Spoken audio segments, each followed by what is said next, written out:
Good evening, everybody. Erev Tov. I'm Nama Kelman, the dean here at Hebrew Union College in Jerusalem, and I want to welcome everybody to our Ayelah Zalman Abramov Library, where we have book launches, book readings, poetry readings, so I couldn't think of a more appropriate place. As I said, for friends, family, and fans of Jo Milgram, who I think by now is a cultural phenomenon between her art, her midrash, her poetry, her writing. What's next, Jo? Dance? Music? We're waiting, because we know there will be a next and a next. So really, welcome and enjoy what I know will be a enriching, inspiring evening of poetry and song. And I will hand over the mic to my beloved Professor Alice Shalvi. Thank you. What a pair. What a dynamic duo. Whoa! Okay. Well, I gather, I wasn't quite sure in advance, that the language this evening is English, right? So I won't even bother to make the usual opening statement saying that I'm going to speak in English, because I assume that there are some people here who don't know Hebrew. Yeah? Give you the credit that you all know Hebrew and that we're speaking English today because we're going to be honoring someone whose work has been primarily in English. I first met Jo many, many years ago. It must have been, well, not that many, over 20, but you know, who's counting? In San Francisco, where I was speaking on behalf of the New Israel Fund, and Jo, whom I'd not met previously, was to introduce me to the audience or make some kind of welcoming remarks. We met in an extraordinary house, the home of a lover of Japanese art. And there, in the center of the room, as I remember it, was a blossoming cherry tree. So I guess it must have been around this time of the year. Right?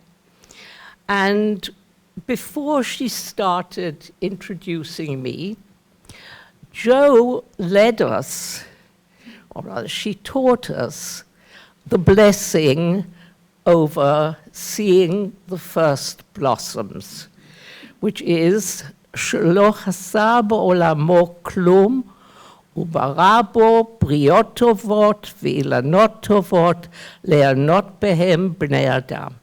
In other words, God, who has made nothing lacking in this world and has created in it goodly creatures and goodly trees to give humankind pleasure. Now, I'm telling this little anecdote because it seems to me so typical of Jo.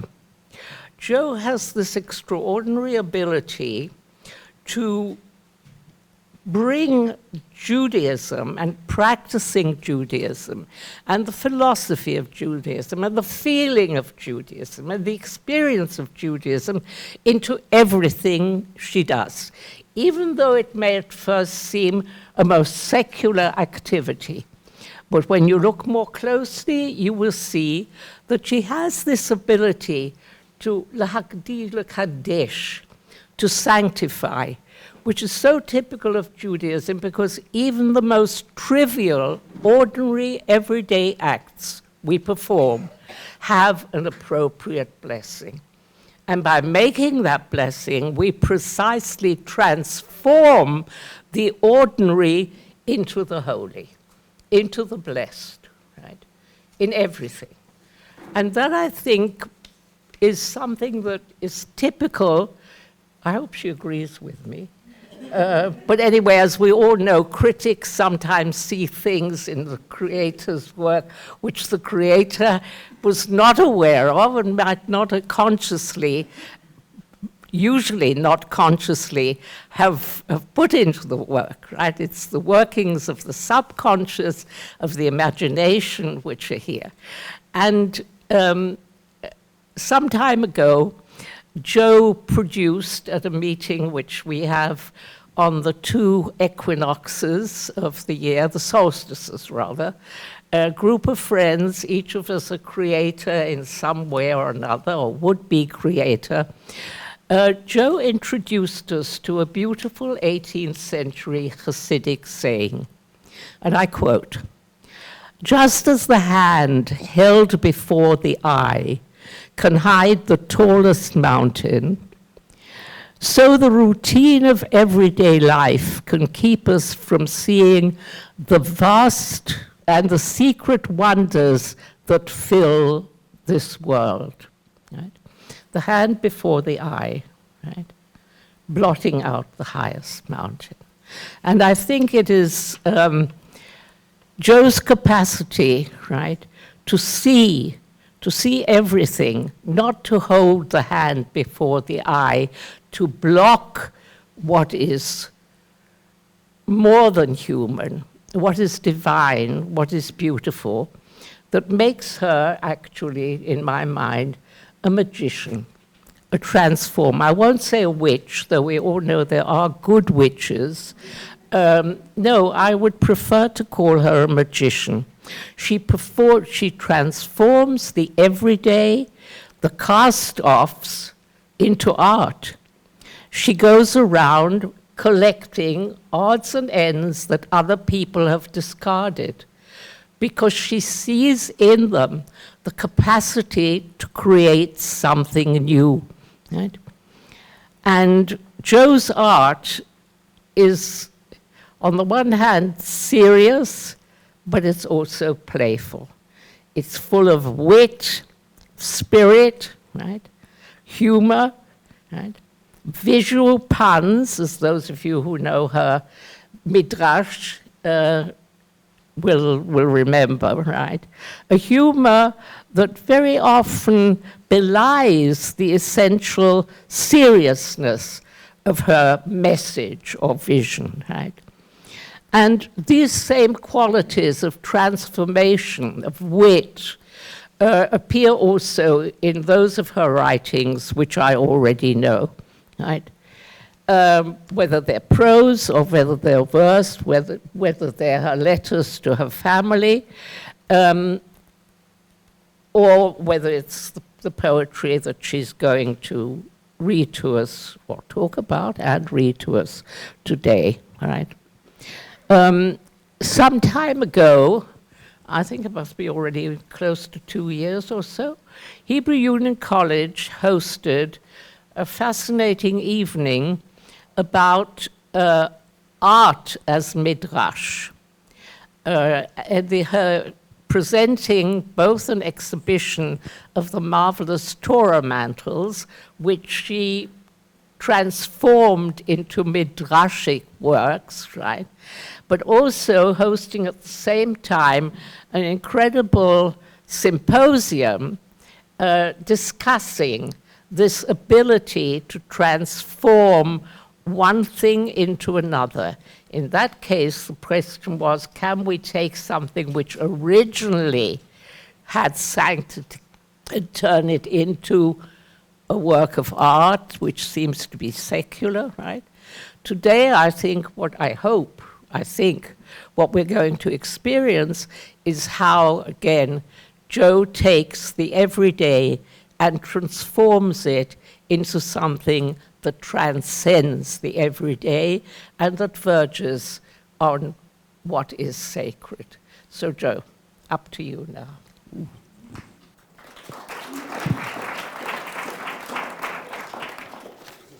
It's a challenge to hear that, isn't it? Before I speak, it's like a eulogy.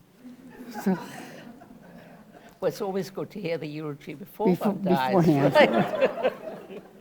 Right. Thank you for coming. I'm very honored and awed that you all came to hear and to read the poems with me. It's already a week past Pesach, but I'd like to read you something about where I was Seder night.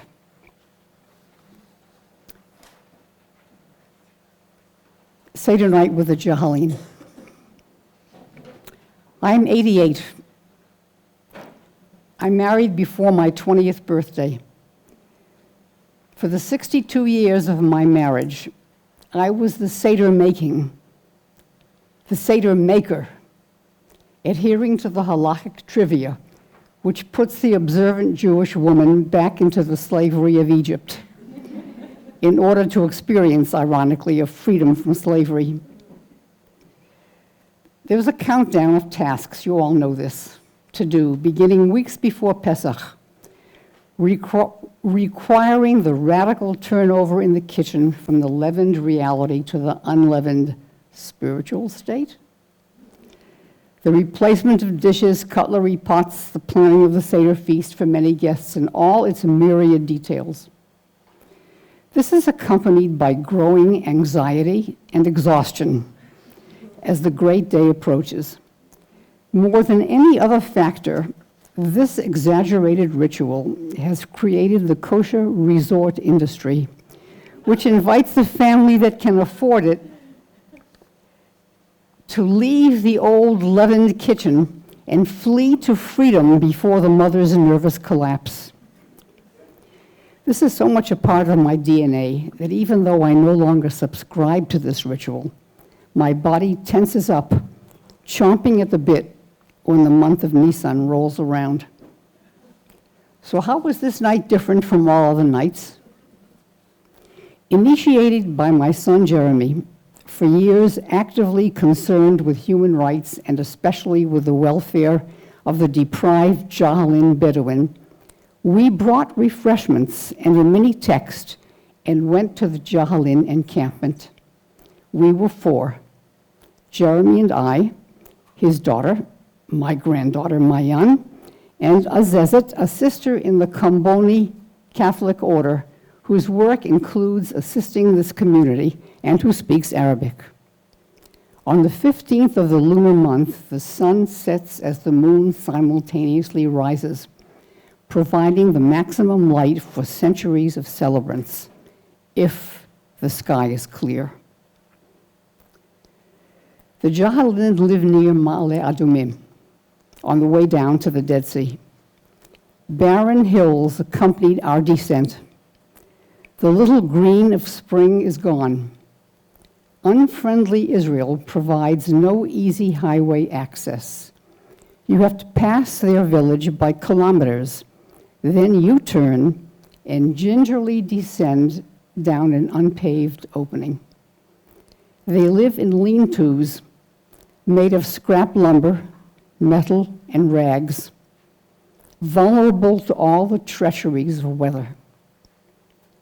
Their only building is a remarkable schoolhouse built of mud and tires by an Italian nonprofit, which is constantly threatened for destruction by Israel. We were met by a group of 5, 3 daughters of Abu Khamis, the spokesman, who manages both Hebrew and English, and Ibrahim, his nephew. The younger girls were 11 and 13. The eldest, 20, was still single because her father keeps turning down potential unsuitable suitors. The mother of 7 remained in the kitchen. They brought a plastic table with 2 legs and supported it with a makeshift addition. The goats were being brought in from pasture. Meh. Talking about freedom seemed absurd. Jeremy spoke about blessing, and we recited Shechianu. We shared matzah and fruits. They brought glasses of sweetened tea for all of us. Dusk deepened into night, and I worried how we'd find our way out. I've always felt that the opening words of the Haggadah, pointing to Lachma Anya, the bread of poverty, the matzah, meant that the proper way to celebrate was to reach out to the deprived and not to stuff ourselves to engorgement. Bread leavened by yeast symbolizes things that have gone sour, and matzah symbolizes the return to simplicity, to basics, starting fresh. Of course, the cycle repeats itself over and over, but it's our awareness that makes the holiday the holy day.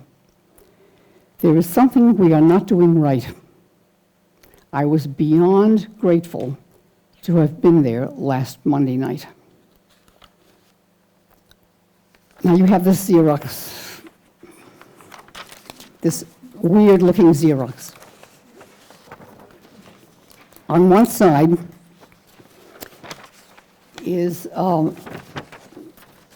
Picasso's The Bull, eight lithographs that he published in the 40s to reduce the absolutely representational to the absolutely abstract and minimal. So you can see the big bull, and you can see in the second edition, you can see even further detail added. And then gradually the 3 dimensions become 2 dimensions. And the animal gets sliced up as if by a butcher until nothing remains but the 9 lines of the body, the head, the tail, and the reproductive organ. I'd like to think that in my poetry, some of which we'll read tonight together, that I'm moving from fullness to some basic principle towards the end. So he's a hard act to follow. But I thought it was a good idea to bring that image to you. Now, on the other side of this Xerox, you have a copy from the original typewritten letter, a typewritten poem, my first successful poem. You can see it was typed, and you can see that its dating is the December 3rd, 1964. We were in Richmond, Virginia then. We had come from our first sabbatical in Israel. We were here for 8 months in 61, 62. And this was my romance with Israel was expressed in this poem. A member of the congregation brought me to the workshop, led by Mrs. Ulrich Trubetskoy, a well-known writer for the New York Times and for the Richmond Dispatch, was married to Russian royalty. And you can see on the very top in her handwriting something about why not send this to a lyric contest. She was, as you can imagine, most encouraging to me. So I'll read the poem with you, with some of the changes that took place. We didn't know anything about celebrating Shabbat in Richmond, Virginia before we went to Israel. But the 8 months that we spent in Jerusalem, from October 61 to June of 62, gave us a richness that began to transform our lives in the diaspora. Sabbath in Jerusalem begins on Thursday. In perspiring buses, urging kilos of succulent tomatoes and piquant peppers through the windy mountain corridors to a bubbling primus, simmering rice, gusts of saffron, and crisp, soft loaves dipped in savory olive oil. Sabbath in Jerusalem arrives on Friday, on the last scheduled rays of a Mediterranean sun, as bouquets of roses cycle home past shutters, not long clanked down on 6 days' labor.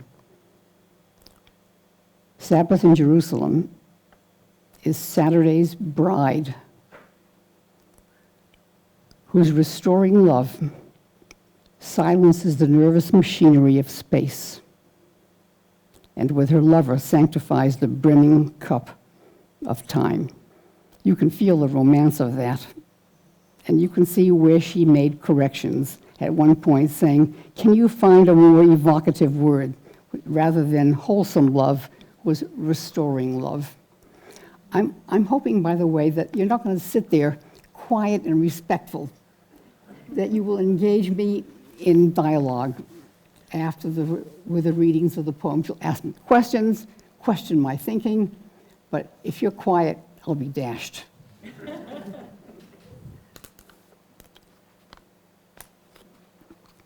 So that was the beginning of our romance with Israel. We were so excited about the fact that our children were getting Hebrew. Even though we spoke Hebrew at home in the diaspora, in Jerusalem, it was a different kind of Hebrew. We brought an Israeli young man back with us to Richmond, Virginia, to keep the spirit of Jerusalem alive in the kind of impoverished atmosphere. And Emmanuel Ben Naya is here this afternoon. We have kept that relationship going since 1964. So I'll open my book, and you'll open the book with me, and we'll read a few poems. Page 9, Straw Bags, Homage to a Single Mother. Now these reflect experiences long ago, but they were written fairly recently. And the fairly recent is the result of my participation in a workshop led by Diane Greenberg. When Jack died in 2010, I spent a year floundering. The image that I can describe to you is an image that I saw in the New York Times on an article about Carol Joyce Oates, who'd lost her husband. And the artist there pictured her, a black figure, set aloft, flying, set against a page of the phone book. She was seeking an identity, a new identity. And that's how I felt that year. Well, towards the end of that year, Diane invited me to join the workshop, and shortly after this poem was written, well, a number of the poems were evoked by being in that environment. So let me read you about Straw Bags, Homage to a Single Mother, who was my mother and who was responsible for the brachot that Alice Shalvey spoke about. If anything came from her, it was the focus on brachot. I'm not a daily davener, but what I do enjoy is the presence of bracha. Each oblong piece of woven straw with its rounded top was about 30 centimeters wide by 60 long. Mother and I would cut the cotton linings and sew them onto the straw on our factory sewing machines, then fold and stitch up the sides like an open envelope. Sam sewed the snaps. Rose trimmed the threads. Voila, one complete straw pocketbook, produced by the Handcraft Studio, 74 Northeast 69th Street, Miami 38, Florida. Mother would pack up 2 or 3 dozen each week and bus them to the agent. They would harvest juicy little hamburgers and a sprinkling of canned peas for dinner, and an economy pocket of lamb stuffed with oatmeal dressing and roasted for Shabbos. I was 15. Sam was 11. Rose was 5. My father had left us early on after Rose was born, and my mother was the stalwart one who kept his family together, put bread on the table. Let's turn over to page 10. The letters make you wise. My mother started me with Yiddish and Hebrew. The beginning of my learning was with her. But in Miami, I wound up in a cheder where all of us, children of all ages, were in one room. And my beloved Melamed is who I'm writing about here. The letters make you wise. This summer, my Melamed died. I called him Mar Friedman, second only to my mother, impacting on my Jewishness, feeling, and identity. He had no children. I was his child. I had no father. He was my father. He was my first experience studying Torah. That gentle, sweet man would repeat in his Eastern European accent, oisi ois machkimois. Otiot machkimot. Oisi ois machkimois. The letters of the holy tongue make you wise. It was an old world shtibel, even though it was in a shul on Euclid Avenue and 14th Street. All of us, aged 8 to 13, were in a single cheder. Mar Friedman was protective of problematic texts. Rachav, of Joshua fame, ran a guest house. We visited him and Chaya in their tiny cottage, 1030 Washington Avenue, between encroaching hotels, and we saw him on the beach, graying curly hair, a smooth and hairless body. I wondered about their being childless. It was during the war, in the early 40s. We passed companies of soldiers drilling on Ocean Drive, breaking from calisthenics to race into the waves. My mother altered their uniforms. The Mar Friedmans are gone. The old world maskilim, masters of the letters that make you wise. You have experience like that? Anybody? You surely go back to the 40s. Not all of you are young and chickens. Yes. Even in the later, Yeah. in the 50s, in England, we had Yeki. We were teaching in Jenkins. You were what? I'm sorry? Louder. Yeki. You were Yekim. They were no, There were Yekim. the teachers in the Havens Mhm. tended to be brought up like that. My sister was in Camp Masad, and she remembers this ditty of, Ja, das ist a Ma'ader. Is das nicht a Ma'ader? This is about the first poetry workshop on page 11, the next page, when I went to Diane's house. I have to tell you that I was the only foreigner in that class. I still am. They're all Brits. And well, Australia was part of the Brits as far as I'm concerned. The accents were all English accents as opposed to my American. Anyway, it was a redeeming experience for me to be there. And I came out of my mourning as a result of that workshop, and my creativity began to return to me. My hand is steady here.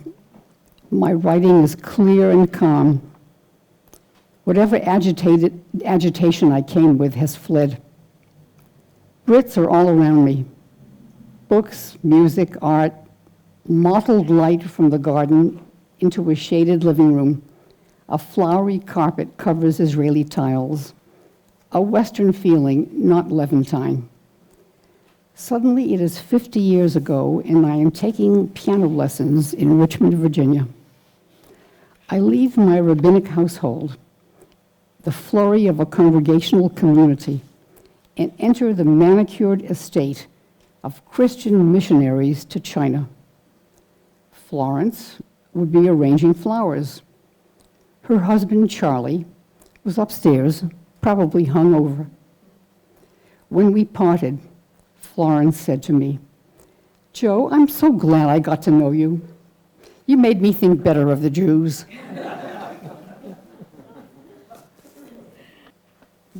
So my experience of leaving the congregational nest where I and my rabbi husband and the children and the several hundred families with their demands. My daughter is here, a congregational rabbi, is very familiar with that from her childhood and from her own adulthood. Going to her house was like a different world for me. It was great to leave my kitchen and my children, but I got a blast of anti-Semitism, unparalleled and unexpected in that home. Let's go. Okay, I think we're going to do a different experience in Israel now on page 15, the easy. So there were different experiences in Israel that affected our lives. The first one was that in 61, 62 with our young kids. And then we came in 69. We came for 2 months, and we stayed for 3 years. Jacob became the director of the University of California Education Abroad program in an unexpected thing, because the then director his wife had became ill, and he left the post. This was a new situation, the third year abroad in Jerusalem. And the administration of UC was interviewing UC people who were there. At this point, you see, Jacob had left the active rabbinate and was now in the field of scholarship. So we were there that summer, and we came with our 2 little suitcases for the summer, and we stayed for 3 years, which totally changed our life, because as a result of that stay, Jeremy went into the Army, and that's an experience that affects families totally. So we lived in this awful apartment on the Vegranot, and this is on page 15. This is about the Easy, my washing machine. Easy one. We lived in a 4-room closet. 3 teenage boys, 1 scholar who purposely enclosed himself in the so-called master bedroom, AKA study, and yours truly, a late application to feminist consciousness. My corner was the open eating area. To call it dining would be delusional, through which everyone had to pass to go anywhere. Any remotely intimate gesture would immediately invite public scrutiny. We were host to Zhukim. When I put on the light for a late night snack, the kitchen would move. I never entered without a sandal at the ready. We had an Easy, a semi-automatic washing machine whose mouth was suctioned onto a faucet in the wash basin and whose anus emptied into the bathtub. Well, I was ripe for a dream, and one night it happened. A dream so vivid and glorious, I have retained its pristine memory for these 40 years. I dreamed I found another room.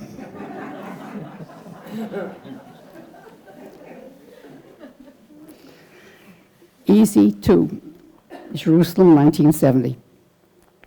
We lived in a 4-room closet. Pesach was approaching. How do we kosher the glassware? If in the bathtub, where do we bathe? Why, easy.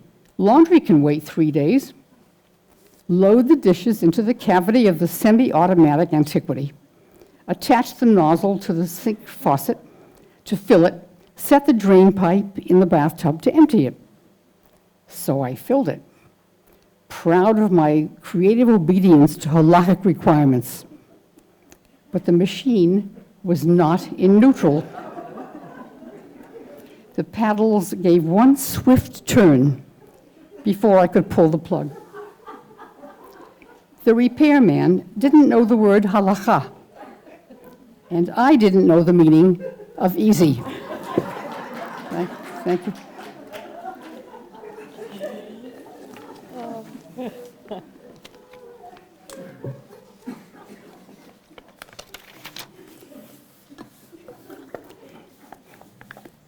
The next 2 pages are something of the romance of those early years. July in Jerusalem. 5 o'clock is my favorite hour. Late light rushes in from the balcony between olive branches, white, silver, gray. Even green, olive green, and fills me with repose. I sit on a low beach chair or sprawl on the paisley-covered foam pad reading about holiness, as if I have to read all about it to know it when it comes. I hope you've had moments like that, unexpected moments that are sacred. Milk, next page. Sunday, Monday, Wednesday, Friday, he leaves the milk outside the door. Nearsighted, bookish, in a black beret, he rattles down the hill behind the house. Empty bottles bounce on his bicycle. Every week he counts out tickets for me, 10 lirot worth of pints. As usual, I put the milk away, start downstairs to shop. The Beit Lechem hills are clear, way down Hadassah Road. Dew still on the roses and the rusty banisters. He was standing there in the doorway, sweater sleeve pushed up, wrapped in talis and tefillin. My milkman was davening. These incidents down at the time, or have you been reflecting on them more recently? Mostly not at the time. They were written later. Sometimes a little bit later, sometimes a whole lot later. But at the time, I think I was not so much aware of my capacity to write this way. That developed over time. Page 31. In Israel, you will see the gradual loss of naivete. Small change. A beggar yelled at me in Jerusalem. So I give or I don't give. It depends not on the status of the national budget or on any avowed morality, but on whether the small change is handy, whether my skirt has a pocket, so I don't have to dismantle my day pack and break the rhythm of my daily errands. Thursday on Ben Yehuda, a beggar held out his hand. Dab it. No pocket. No handy change. I cringed and passed him. Our eyes met and he hollered, Yisrael, Rachmanim b'nei Rachmanim.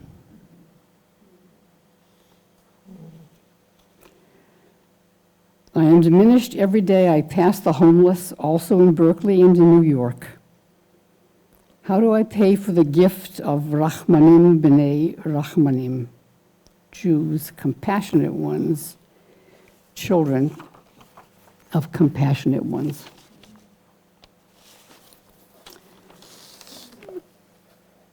The next page, 32, is a commentary on the Isaac and Ishmael narrative, the story of the two sons of Abraham who have very different treatment, and how that evolves into how that theology evolves into our own lives here. I call it peace processed. Man sets out to kill his son, throws him out with his mom into a desert without water, but God arrives in time. That was the son the man didn't love so much. So God punished him by making him kill the son he really loved. Great parenting. After these attempted murders, the boys, who hadn't talked to each other since childhood, didn't talk to each other about these scenarios either, or to him either. They just let the old man be. But hear this. When the old man died, those boys, themselves now old men, came together to bury him. Only when the old man died could the sons make peace. Does that mean that Israel and Palestine will finally come together when they bury the old man, the source of their hate? Who is he? This is not my parsha notes, right in the text. Isaac and Ishmael don't speak to each other after the Akedah. Only when Abraham dies do they come together and bury him. So there are subtle things going on in the text that we don't always hear in the local Dvar Torah in the Parshat HaShavua. Comments, questions? Yes. Yes.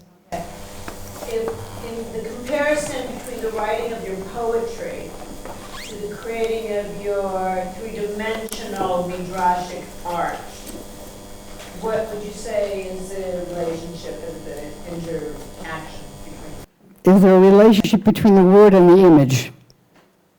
Calling your three-dimensional collages images? Okay, that's a very good question. When I collect the junk, I usually don't know what I'm going to do with it. It's only after I do it, whatever it is I'm going to do, that the concept gels and I can give it a name. The one time when this didn't happen was when I found a little suitcase, and in it was broken hinges and a half a scissors. A half a scissors is like a knife. And I saw right away that this was an Akedah, a story of a house coming apart and pain.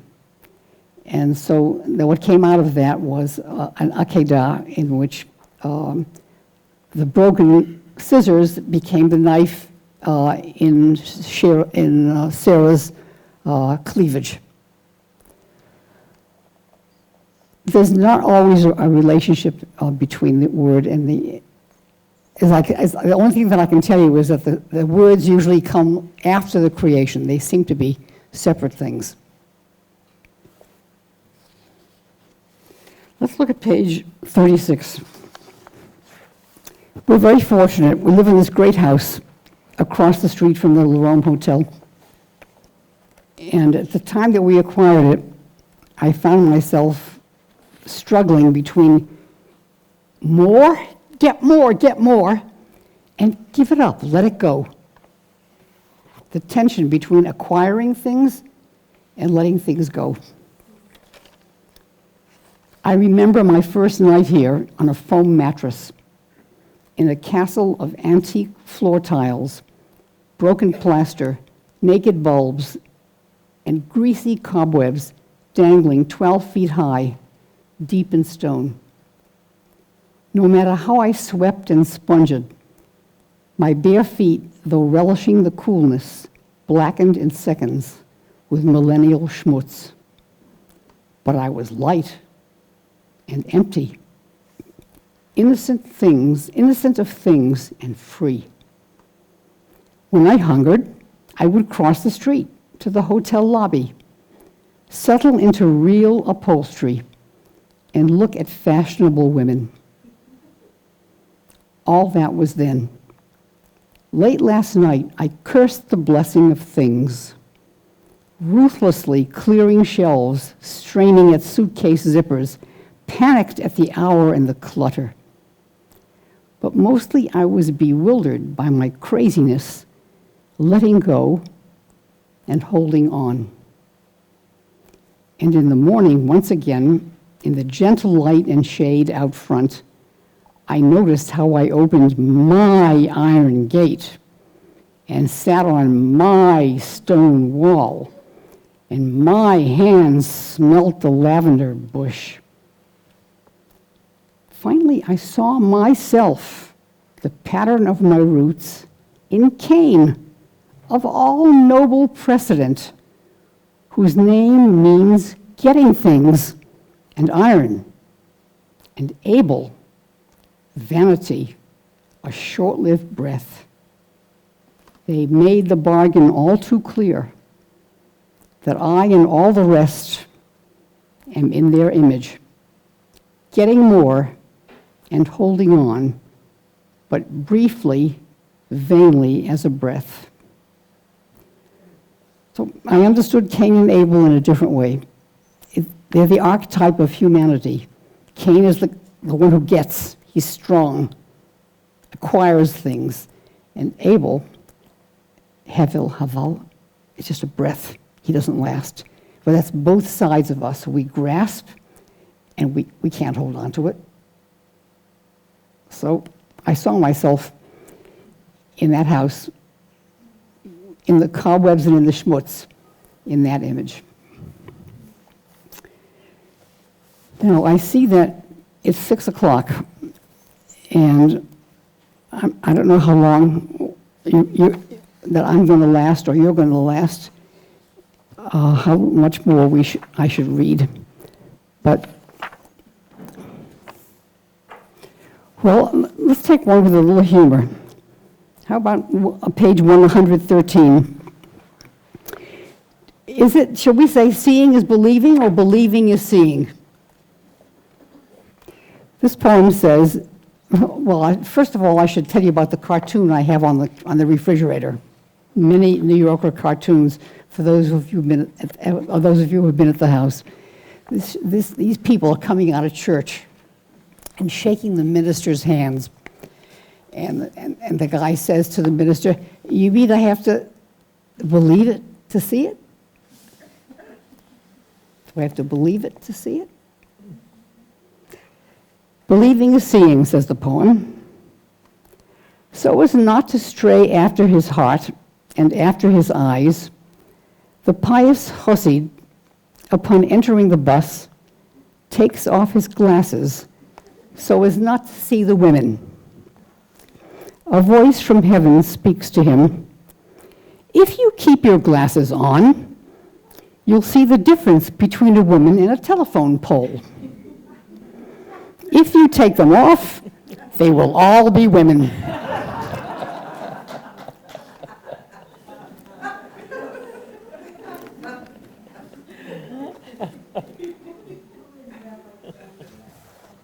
Who is Rabbi Barry Leff? He's local. I don't know him, but I attribute this bit of wisdom to him. Turn to page 99 on Age Before Beauty. Some time ago, my neighbor, who had done it twice, urged me, Joe, you are beautiful. You really, really should have a facelift. Seduced by flattery, I plunked down my 500 shekels and met with her surgeon. He pointed out in the mirror how he would plump up my upper lip. He would iron out my wrinkled cheeks. He was very clear about the cost and the pain. I left his office, fingering my fast disappearing stiff upper lip and my prune-textured cheeks, and my distinguished nose, which in the sunlight becomes a light unto the nations. But it only fixes the outside. Mirror, mirror on the wall, go to hell.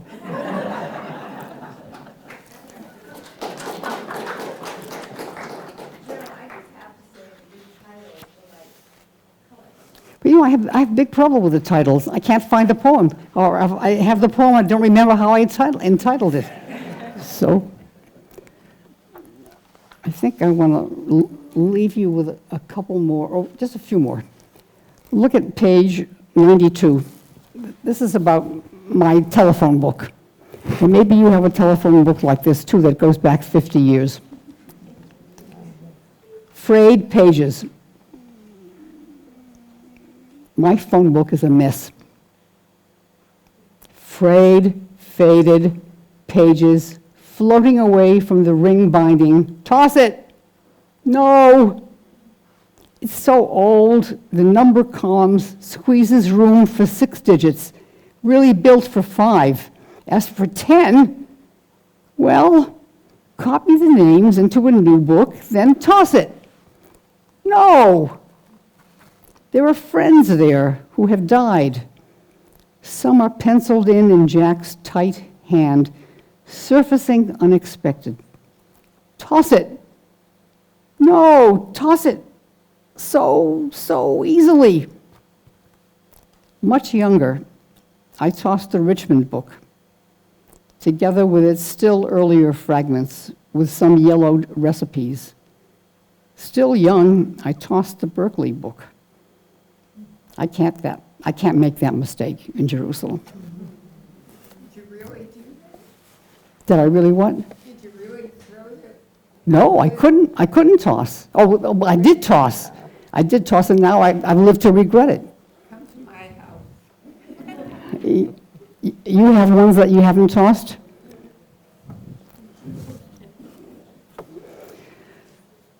Uh, 88. I'm getting to the section about Jacob, and that's okay to leave you with some of those directions, fragments. Going through old papers, I found a scrap I'd saved. Do you save papers? Do you save things and you find yourself being buried in paper? Directions. How to catch a snowflake. How wondrous, simple, and intriguing. I yearned for the return of winter. Not long afterwards, and for no reasonable reason, I found myself once again in the emergency room with Jack. They rushed me out of the room so they could do what they tried to do, and shortly called me back. I held his shoulders, still warm, and wiped the damp from his pale forehead, and marveled at his open mouth, as if his last breath was about to catch a melting snowflake. Now, below the picture, Adam Gopnik, the New Yorker of January 3rd, 2011, on the snowflake, writes, "The final truth about snowflakes is that they become more individual as they fall. Buffeted by wind and time, they are translated as if by magic into ever more strange and complex patterns, until at last, like us, they touch earth. Then, like us, they melt." Wilson Bentley, age 19, in 1885, photographed his first snowflake. One more. Jack's ties on page 84. Now, you know that bow ties in Hebrew are called parparim. Is that right? Mm-hmm. Okay. Well, parpar in early Jewish art and in classical art is the Greek word. The Greek word is psyche, P-S-Y-C-H-E. Psyche is portrayed in early Jewish art as a butterfly. Obviously, because the butterfly moves from material to spiritual. Along with 90 cartons of books, Jack brought all his ties on Aliyah, swearing he would never wear them in this casual and relaxed promised land. So they hung or lay in quiescent dignity in his walk-in closet, gathering the holy dust of the Holy Land. During the course of years, I sewed a few of them ornamentally on cushions. I added a panel of ties to enlarge a shirt I loved. Some advanced to Purim costumes, a kind of tribute to his material life. Then Jack died. The sport coats and slacks were handed up to other men. But the ties had not come out of the closet. They were mute, dormant in a cocoon. A cocoon is a womb waiting to give birth. The bow ties, in Hebrew parparim, butterflies, started to climb out of the yortzeit glass, climbing onto coils of copper wire ascending to the heavens. The lonely worm, born into fluttering color, is the butterfly soul of the psyche of the ancients. Jack is free at last. The bow ties are out of the closet, ascending.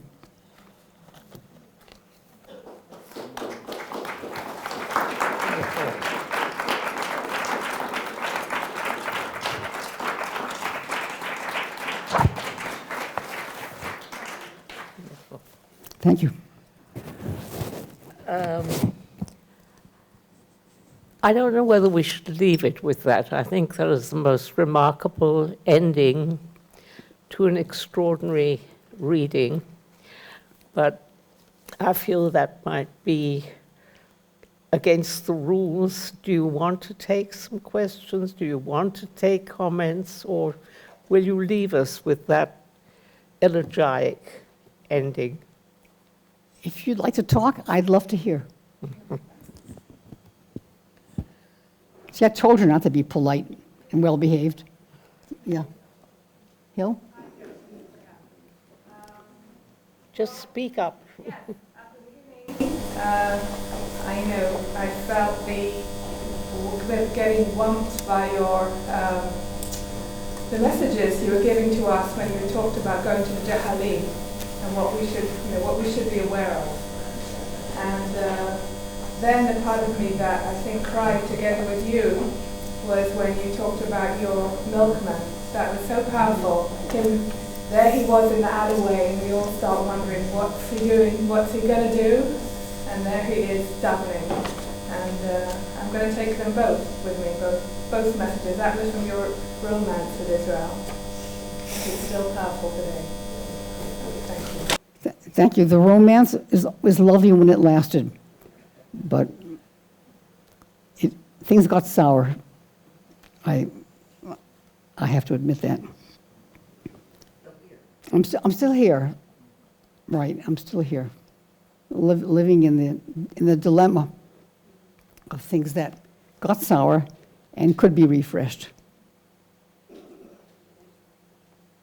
Yeah. Looking at the exhibition on Jesus and art, and of course, in this poem of yours, the powerful image, verbal image, is of the tefillin.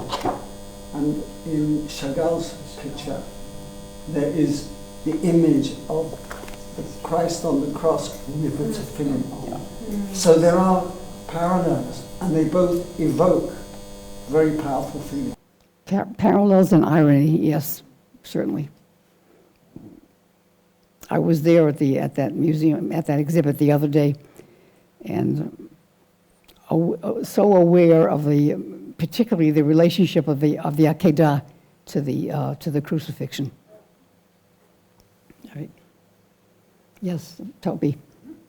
I do not forget, don't forget when you came to our synagogue and you showed us a picture of Jacob and Esau, and all we saw were the backs, not me, the backs of Jacob and Esau. Do you want to tell us more about that? The poem's here, if I could find it quickly. That's the problem with not finding them.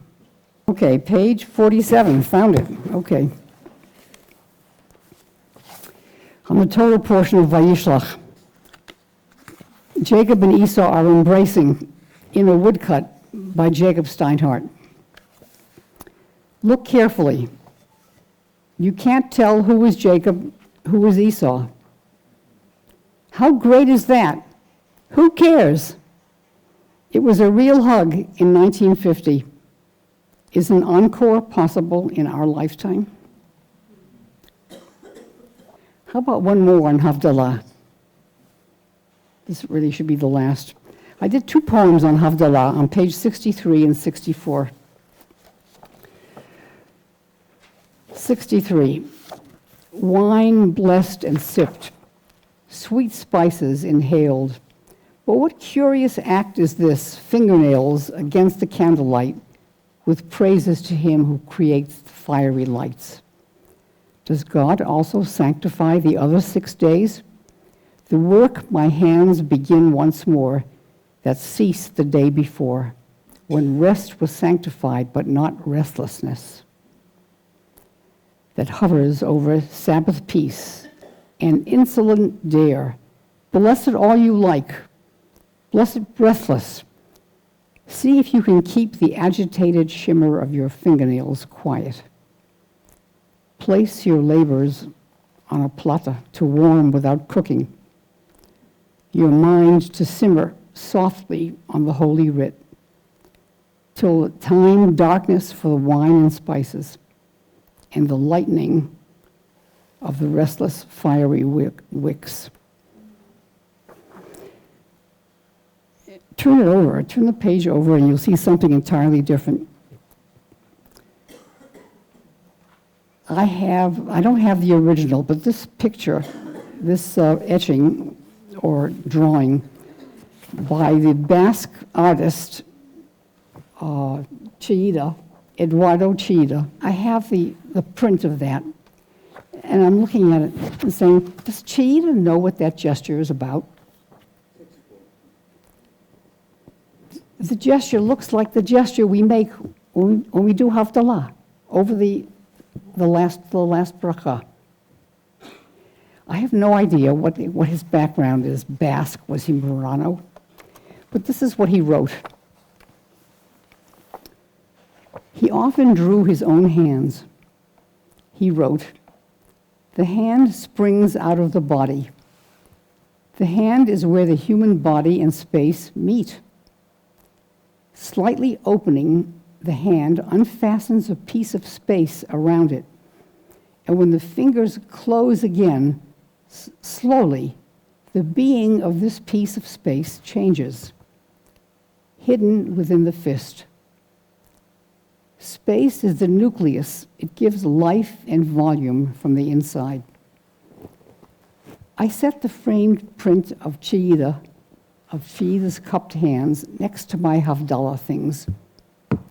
Maybe this Basque artist is descended from Marranos. He might not even know why or when to cup his hand. This very specific, mysterious gesture. I never really understood the gesture. Cupping your hand so your fingernails reflect the light of those 2 flames. Is it the flame? Is it the reflection? Lamely, I thought the flickering fingers are agitating for the workaday week. Maybe Chillida's cupped hand protects Shabbat space. Now it will open to free it like a bird, till those 2 little flames once again free the cup of Shabbat space.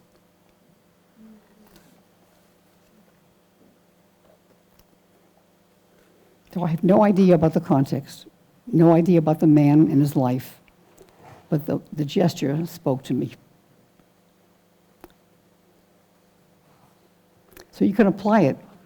Anything that you see can invite your own parshanut.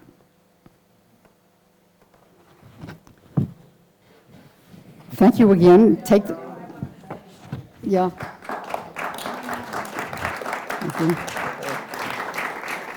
Even though you gave us the magic in the beginning and your romantic feeling and everything, and you felt that things have gotten sour, but I must admit that you have not become bitter, and that you have been teaching at Schechter. You've given Israeli women such a beautiful feeling about sources and sacredness and creativity, and they come to you workshop every year, and they come away so inspired, and you change their life. They always say that in the exhibit at the end, that you change their life. So it's true that we mature and things look a little different, but the beauty is that you haven't become bitter. You have continued to create, and you continue to inspire, and you continue to really give us all hope.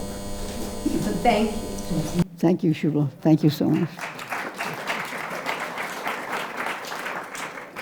Thank you. Thank you, Joe. Thank all of you for coming. I think we leave this gathering greatly enriched in every way, spiritually, intellectually. Thank you.